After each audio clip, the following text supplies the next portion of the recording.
반갑습니다. 부자노동자입니다. 좋아요와 구독은 저에게 큰 힘이 될 뿐더러 피곤하고 힘들 때마다 영상 제작하면 좀 피곤하긴 하거든요. 큰 힘이 됩니다. 어쩌면 저에게 이거를 하게 하는 근본적인 이유가 되는 것이 좋아요와 구독인 것 같아요. 볼 때마다 힘이 막 솟구치거든요. 좋아요와 구독 꼭 부탁드려요.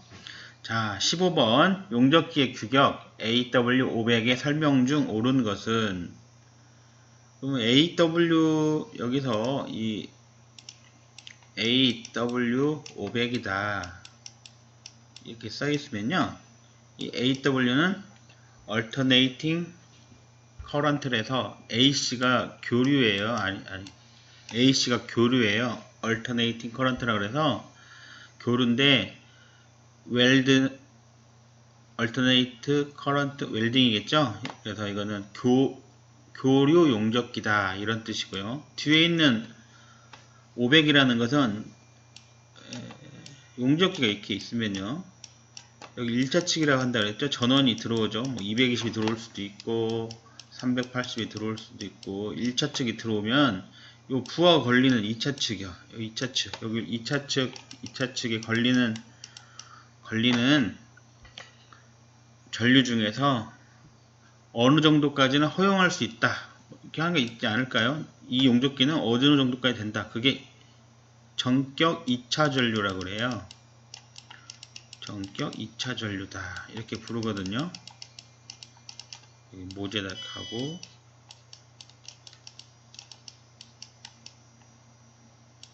이렇게 용접하겠죠? 이 2차 측에 부하가 걸리는 쪽에 최대로 이 정도까지는 허용할 수 있다라고 생각하는 그 전류값을 전격 2차 전류라고 그래요. 이 500이 나타내는 것은 전격 2차 전류라 할 수 있겠습니다. 그러니까 AW500이면 AW Alternating Current 교류 용접기인데 전격 2차 전류가 500이다. 그러면 DW500이면 뭐겠어요? D는 Direct Current라고 해서 직류 용접기 전격 2차 전류는 500A다. 이런 걸 의미하는 거예요. 자, 그러면 문제로 들어가 봐서요. 용접기의 규격 AW500의 설명 중 옳은 것은, AW는 죄송합니다. AW는 직류 아크 용접기라는 뜻이다. 직류 아크 용접기가 되려면 DW가 돼야겠죠? 500은 전격 2차 전류 값이다. 맞네요. AW 용접기 사용료를 말한다. 아니죠. 500은 용접기의 무부하 전압 값이다. 아닙니다. 전격 2차 전류 값이죠. 답은 500은 전격 2차 전류 값이다. 요게 맞겠네요. 이게 답이죠. 그러면 지금 이 사용률이라는 거 있잖아요. 사용률은 뭘까요? 사용률은 총 작업시간분의 총 작업시간분의 용접기를 사용한 시간, 그러니까 용접 1시간이에요. 용접 1시간, 용접시간 곱하기 100 하시면 되겠습니다. 예를 한번 들어볼까요? 오늘 총 10시간을 작업했는데요. 10시간 작업했는데 그중 용접 1시간은 3시간이에요. 그러면 사용률이 얼마예요? 10분의 3 곱하기 100 하니까 30%가 되겠죠? 네. 사용률이 시험에 나온 경우도 있어요. 사용률이 시험에 나온 경우도 있기 때문에 다 같이 알아두셔야 되겠습니다. 다음 문제 16번. 피부과학 용접 시 안전사항 중 전격 방지 대책이 아닌 것은인데, 죄송합니다. 이거 오타가 좀 있네요. 제가 아무래도 주말에 하다 보니까 오타도 있고 확인했어야 되는데 죄송하게 됐습니다. 피부과학 용접 시 안전사항 중 전격 방지 대책이 아닌 것은, 그럼 전격이라는 게 뭐예요? 전격이라는 것은 전기 충격의 줄임말이다 보니까 줄임말입니다. 그러니까 전기 충격 방지 대책이 아닌 것은 감전되지 않는 방법이 아닌 것은, 뭐 이렇게 해석해도 되겠네요. 볼까요? 자, 첫 번째, 젖은 작업복이나 장갑, 신발들을 착용하지 않는다. 당연한 거 아닌가요? 어떻게 생각하세요? 지금 문제가 뭐죠? 문제가 전격방지 대책이 아닌 것은이죠. 그러면 젖은 작업복이나 장갑, 신발들 착용하지 않는다. 답이 이거 당연히 그렇게 하면 안 되잖아요. 그죠? 지금 아닌 것은이니까 맞는 거잖아요. 그런데 젖은 작업복이나 장갑, 신발들을 착용하지 않아야 되는데 그러면 그런 젖은 신발이나 장갑, 작업복을 입고 용접하는 사람이 있다는 뜻일까요? 어떻게 생각하세요? 어떤 바보가 그렇게 하겠어요. 그죠? 그런데 현장에서는 그럴 일이 생겨요. 왜냐하면 간단한 예를 들어볼게요. 그럴 일은 필드에서 용접하고 있었는데 갑자기 비가 오는 거예요. 그럼 어떻게 돼요? 막 이렇게 정리해야 되겠죠. 정리해야 돼요. 뭐 일단 용접기 비 맞으면 안 되잖아요. 보통 용접기 같은 경우는 그 용접기 함 안에 집어넣어놔요. 그래서 비가 맞더라도 이렇게 비 맞지 않도록 비싸니까. 용접기 비싸잖아요. 근데 비가 오면은 홀더도 좀 걷어놓고 막 이렇게 해야 되잖아요. 이렇게 필드에서 일할 때는. 샵장에서 일할 때는 이런 문제가 안 생기는데요. 죄송합니다. 막 정리하다 보면은 홀더나 이런데 막 호스 같은데 물이 젖어가지고 장갑이 물에 젖어버려요. 그리고 또 신발도 젖을 경우 있고 어떤 데가 작업복도 막 젖고 그러거든요.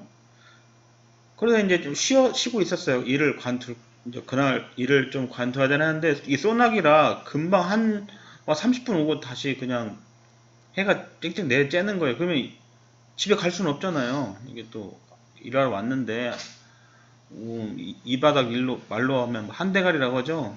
이런 말 해도 유튜브라 해도 되나 모르겠는데 한 대가리 벌어야 되는데 이런 말 하죠.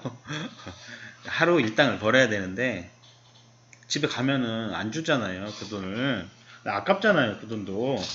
그러니까 이제 해야 되는데 문제는 장갑도 젖고 옷도 젖고 그럴 수 있다는 거죠. 그래서 이런 일이 생기는 거예요. 그럼 어떻게 해야 돼요? 그냥 집에 가야 되나요? 좀 애매모호하죠. 네. 그래서 이런 일이 생길 수가 있습니다. 될 수 있으면은 젖은 작업복이나 장갑, 신발 착용하지 마시고요. 저는 그런 경우를 대비해서 장갑 같은 경우는 여러 개를 갖고 있어요. 특히 코팅 장갑 같은 거 빨간색 코팅 장갑 있잖아요. 그런 거 별로 비싸지 않거든요. 그리고 회사에 다 줘요. 그런 거를 깡통 같은 데도 넣고 있다가 여유분을 갖고 있다가 비 오면 알곤 장갑을 싹 벗고 그걸로 바꿔서 끼고 정리하면 젖어도 버려면 되잖아요.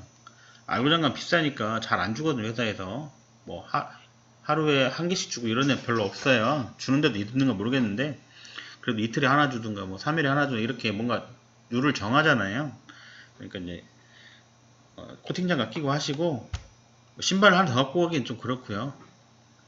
저 같은 경우는 그래서 그냥 방진복 입고 일할 때도 꽤 있거든요. 저는 뭐 몸에 뭐 묻고 이런 거 굉장히 싫어하거든요. 그래서 방진복 입고 일할 때도 있고 그래서 그런 날은 또 방진복 벗고 물에 젖으면 젖은 방진복 벗고 안에 있는 거 입으면 되니까.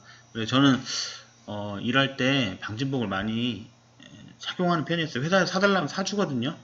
그런 것도 좋은 방법이죠. 자, 두 번째, 용접기 내부는 수시로 분해, 수리하고 청소를 해야 합니다. 그럴까요? 용접기 열어보시면은 특히 직류용접기 우리가 쓰는 게 대부분 직류용접기거든요. 티구 용접기 이런 건 다 직류용접기잖아요. 굉장히 복잡해요. 그 안에 정육이 있고 뭣도 있고 뭣도 있고 뭣도 있고 막 엄청 복잡해요. 여러분 그거 봐도 뭔지 몰라요. 회로 기판 같은 것도 있고 저도 모르고 아무도 몰라요. 그거 아시는 분 누굴까요? AS 하시는 분들 잘 알아요. 그 용접기를 AS 하시는 분들은 굉장히 잘 알거든요. 예를 들어서 티그 용접을 하는데 고주파가 안 튀겨요. 그럼 어떻게 하면 될까요? 고주파가 안 튀기면 용접이 안 되거든요. 고주파 안 튀기면 아니면 텅스텐을 땅바닥에 부딪히면 되는데 모재에다 부딪히면 되는데 그러면 텅스텐이 닿아버리니까 금방 닳아버리잖아요. 뾰족하지가 않으니까 용접이 안 되거든요. 그러면은 어떻게 하면 돼요? 용접기 열어가지고 뭐 보면 될까요? 우리가 이걸 보면 또 열었다 치고 열면 알까요? 그렇지 않아요. 전혀 몰라요. 저도 모르고 여러분도 모르고 아무도 몰라요. 그냥 그걸 잘 아시는 분은 그 용접기를 만든 회사에 AS 하시는 분이 제일 잘 알거든요. 이런 경우는 보통 거기 보면은 용접기에 회사 전화번호, AS 번호 다 써 있어요. 사람 부르는 게 제일 좋아요. 사람 불러야 됩니다. 절대로 분해하지 마세요. 그 안에 전류가 엄청 세게 흐르거든요. 감전되면 정말 재수없으면 사망할 수도 있습니다. 아차 싶을 땐 이미 늦은 거예요. 절대 용접기 내부 분해하지 마세요. 봐도 몰라요. 어차피 뭔지도 모르고 제일 좋은 거는 사람 부르면 됩니다. 출장비 얼마 안 불러요. 안 나와요. 저 보통 해보면 또 용접기는 대부분 또 그리고 렌탈로 쓰시는 분들도 그런 회사가 많거든요. 그리고 렌탈 해주신 회사에서 와서 다 처리해줘요. 구매했을 경우는 또 렌탈 출장비 받거든요. 출장비 많이 받아봐야 10만 원이에요. 사람이 죽거나 다치면 되겠습니까? 이게 사람 목숨을 되게 우습게 보는 현장들이 많은데 10만 원 아끼는 게 중요한 게 아니고 사람 목숨이 중요한 거죠. 괜히 열어가지고 위험한 상황을 만들면 안 되겠죠. 용접기는 절대 열시면 안 돼요. 지금 이게 어찌 보면 계속 문제풀이 해야 되는데 이 안전에 관한 얘기만 나오면 제가 약간 흥분하죠. 이게 굉장히 중요하기 때문에 그래요. 이거 용접해서 돈 많이 버는 것도 중요한데 다치면 안 되잖아요. 그죠? 3번 절연 홀대 절연 부분이 노출되어 파손되면 교체해야 됩니다. 어떤 분은 막 그냥 하는 분도 있어요. 뒤집니다. 잘못하면 뒤집니다. 뒤진다는 말은 좀 그렇네요.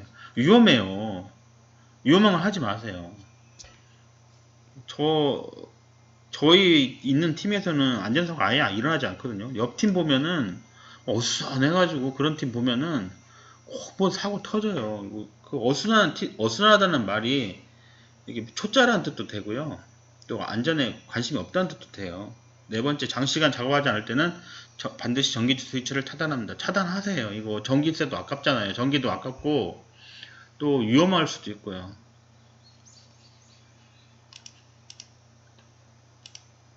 17번 부하전류가 변화해도 단자전압은 거의 변하지 않는 용접기의 특성은, 이건 시간이 좀 걸릴 것 같은데요. 천천히 해보겠습니다. 1번 수화 특성, 2번 정전압 특성, 3번 정전류 특성, 4번째 상승 특성. 답은 뭔가요? 부하전류가 변하여도 단자전압은 거의 변하지 않는 용접기 특성은 무엇일까요? 전압이 안 변하니까 말 그대로 정전압 특성이겠죠? 네. 수화 특성이라는 건 뭐냐? 수화 특성이라는 것은 부하전류가 증가하면 단자전압은 낮아져서 그 기계의 출력은 같게 하는 이런 특성을 수화 특성이라 합니다. 이게 뭔 말일까요? 이게 어렵죠? 이 말이 좀 어려워요. 어려우시죠? 네. 제가 이 부분만 좀 자세하게 좀 설명을 해볼게요. 일단 아크 특성 곡선이라는 게 있어요. 자, 볼까요? 아크 특성 곡선이라는 것은 무엇이냐면, 죄송합니다.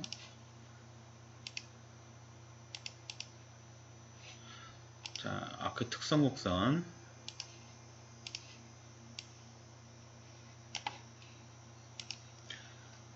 자, 아크 특성 곡선은 이쪽을 V 전압이라 하고요. 이쪽을 암페어 전류라 하면, 암페어가 전류인 거 아시죠? 전류고 V가 전압이라 하면 아크를 일으킨다고 생각해보세요. 아크를 일으켜요. 아크를 일으키면 어떻게 되나, 실제 용접 해보신 분은 아시겠지만은 피부마크 용접봉을 여기다 이렇게 아크를 일으킬 때 모재라고 하면요, 모재에다가 턱턱턱턱턱 찍으면 여기서 아크가 일어나요. 우리 흔히 그냥 찍기법이라고 많이 부르는데요. 그렇게 해도 되고, 여기 끝에 아크가 잘 일어나게 하는 물질이 발라져 있거든요. 이 끝부분을 모재에다 살짝 이렇게 터치하면 아크가 일어나거든요. 그 스크래치법이라고도 하고 뭐 그렇게 부르는데요. 처음에 아크를 일으켜서 아크 일어나잖아요. 바로 여기다 들이대면서 용접을 하면 아크가 안정이 안 되고 들러붙어 버려요. 특히 7016 같은 경우는, 우리 시험 보는 게 7016이죠. 7016 같은 경우는 다 들러붙어 버려요. 바로. 그러면 어떻게 하면 되냐? 처음에 아크를 일으킨 다음에 가만히 머무르고 있으면은, 얘를 가만히 머무르고 있으면 얘가 타오르겠죠? 이렇게 타오를 거 아니에요. 그죠? 아크기를 좀 두고요. 가만히 머무르면 타오릅니다. 그러면 여기서 여기까지 거리를 아크 길이라 한다고 했죠? 아크 길이가 길면 어떻게 돼요? 전압이 상승하죠? 전압이 올라갑니다. 아크 길이가 길어지면 길어질수록 전압이 올라가요. 어떻게 하면 알 수 있을까요? 아크를 이렇게 보고 여기를 위로 한번 올라가 보세요. 여기다가 전압계를 걸면 전압이 올라가는 거 확인할 수 있잖아요. 그렇죠? 아크 길이가 길어지면 전압이 올라갑니다. 그런데 아크를 처음 일으켰을 때는 전압이 조금 높아야 아크가 잘 일어나거든요. 그래서 아크 길이를 좀 띄워놔야 돼요. 아크 길이를 바로 이렇게 줄여가지고 용접을 바로 해버리면 들러붙어 버려요. 그래서 처음에는 용접을 할 때는 아크를 일으켰을 때는 높은 전류가 필요합니다. 높은 전류가 필요한데요. 어느 정도 아크가 안정되잖아요. 아크가 안정되면 이 용접봉을 모재에 거의 완전 닿을 정도로 들이밀어도 들러붙지 않아요. 아크가 안정된 다음부터는. 왜냐면 용접 입열이 어느 정도 유지되기 때문이거든요. 무슨 말이냐면은 처음에는 전압이 높은 전압이 필요하거든요. 그런데 아크가 안정되면서 전압은 내려가고요. 전류는 이렇게 올라가는 이런 형태의 아크는 이런 특성 곡선을 갖게 된다는 것입니다. 그러니까 처음에는 전압이 많이 높은 게 필요한데요. 높은 전압이 필요한데 아크가 실제로 안정이 되었을 때는 높은 전압이 필요 없어요. 그리고 전류가 점점 높아지는 것을 알 수가 있습니다. 이것을 우리가 아크 특성 곡선이다 이렇게 불러요. 그러니까 이 전류가 낮은 요 부분 있잖아요. 전류가 낮은 요 부분에서는 원래 오음의 법칙이라는 게 있거든요. 오음의 법칙. 오음의 법칙이 뭐예요? 오음의 법칙. 자, 조금 어려운 내용이 계속 나오네요.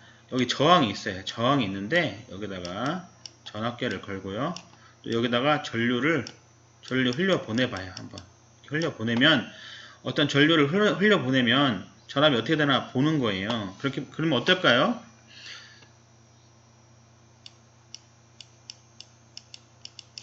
이 전류계가 I죠. 전류가 I잖아요. 암페어가 전류가 I잖아요. 이 전류하고 전압은 어느 정도 일정하게 흘러가더라는 거예요. 저항 일정할 때는 일정하게 흘러가더라는 거예요. 일정한 비율을 유지하더라는 거예요. 그러니까 결국 어떻게 돼요? 이게 오음의 법칙이거든요. I가 올라가면 V도 올라가는 거죠. 그래서 우리가 뭐 학교에 배울 때 V는 IR 이런 거 배우셨죠? 이런 거 배웠잖아요. 전압이 올라가면 전류도 올라간다는 거예요. 그런데 요 부분 있잖아요. 아까 처음 일어났을 때 요 부분은 오음의 법칙에 반대로 흘러가죠. 전압이 내려가면 전류가 막 급게 올라가던데 꼭 그렇지가 않다는 거예요. 거의 뭐 이렇게 되지만 그래프를 이렇게 볼 수 있지만 뭐 이런 식으로도 되거든요. 이런 식으로 될 수도 있고요. 그래서 오음의 법칙하고는 좀 별로 관련이 없습니다. 원래 같이 올라가야 되는데, 그렇죠? 같이 올라가는데 전류가 올라가는데 전압이 막 떨어지는 거죠. 그래서 이 아크가 처음 일어난 부분은 오음의 법칙과 별 관계없이 반대로 흘러가는 현상을 볼 수가 있습니다. 그럼 이게 그러면은 수화 특성하고 뭔 상관이냐 이렇게 생각하실 수 있는데요. 자, 그러면 피복 아크 용접기를 한번 보겠습니다. 피복 아크 용접기라고 할 수도 있고요. 수동 용접기라고 할 수도 있는데요. 수동 용접기가 결국 피복 아크 용접기죠. 이게 전압이에요. 여기는 그대로 전류입니다. 용접 전류 암페어예요. 그러면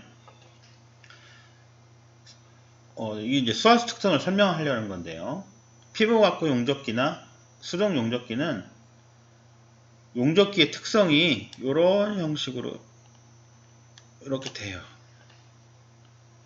이걸 수화 특성이라고 하거든요. 수화 특성. 이걸 수화 특성이라고 그래요. 피복 아크 용접기나 수동 용접기에서 일어나는 특성인데 부하 전류가 증가하면 단자 전압은 낮아지는 이런 형태를 가지는 이런 기계의 출력을 갖게 하는 이런 것들을 수화 특성이라고요. 보통 수동 피부아쿠 용접기나 수동 용접기 특징입니다. 그러면 지금